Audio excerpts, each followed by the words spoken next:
I've been a mechanic pretty much my whole life. Started working for Palfinger 7 years ago and slowly became a tech.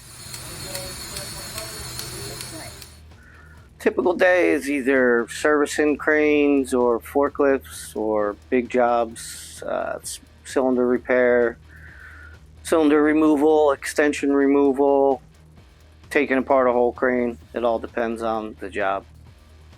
Favorite part is basically we get to play with big transformer type toys, cranes, just enjoyable work, hands on.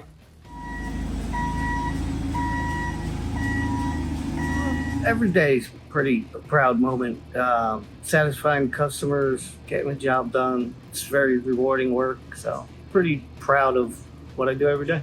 My advice is be ready to get dirty, work hard, and learn, be able to learn and retain knowledge.